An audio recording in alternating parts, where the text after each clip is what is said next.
Hi friends, എല്ലാവർക്കും സുഖമല്ലേ? അപ്പോൾ ഞാൻ ഇന്ന് തയ്യാറാക്കാൻ പോകുന്നത് ചക്കപ്പുഴുക്കാണ്. അപ്പോൾ എൻ്റെ ചാനൽ നിങ്ങൾ ആദ്യമായിട്ടാണ് കാണുന്നതെങ്കിൽ ചാനലൊന്ന് സബ്സ്ക്രൈബ് ചെയ്യണേ. ഒപ്പം ബെല്ലൈക്കൺ ക്ലിക്ക് ചെയ്ത് ഓൾ എന്ന ഓപ്ഷൻ പ്രസ് ചെയ്യാൻ മറക്കല്ലേ. അപ്പോൾ വേവിക്കേണ്ട ചക്ക ഞാൻ കുക്കറിൽ ഇട്ടിട്ടുണ്ട്.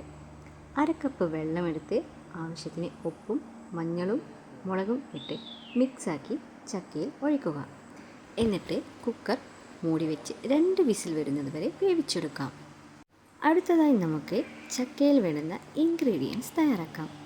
ആവശ്യത്തിന് തേങ്ങ, ചെറിയുള്ളി, വെളുത്തുള്ളി, ജീരകം, കാന്താരി എന്നിവ വെള്ളം ചേർക്കാതെ അരച്ചെടുക്കാം. അപ്പോഴേക്കും നമ്മുടെ ചക്ക നന്നായി വെന്ത് കിട്ടിയിട്ടുണ്ട്, വെള്ളമൊക്കെ വറ്റിയിട്ടുണ്ട്. അതിലേക്ക് നമുക്ക് നേരത്തെ അരച്ച് വെച്ച ഇൻഗ്രീഡിയൻസ് ചേർക്കാം. എന്നിട്ടത് നമുക്ക് നന്നായി ഒന്ന് മിക്സ് ചെയ്യാം. അപ്പോൾ നമ്മൾ ചക്ക നന്നായി മിക്സ് ആയിട്ടുണ്ട്. ഇനി നമുക്ക് ഒരു പാൻ അടുപ്പത്ത് വെച്ച് അതിലേക്ക് കുറച്ച് വെളിച്ചെണ്ണ ഒഴിച്ച് കൊടുക്കാം. അത് നന്നായി ചൂടായി വരുമ്പോൾ കുറച്ച് കടുകിടുക. കടുക് പൊട്ടിക്കഴിഞ്ഞാൽ നമ്മൾ അതിലേക്ക് കായ്മുളക് ഇടാം.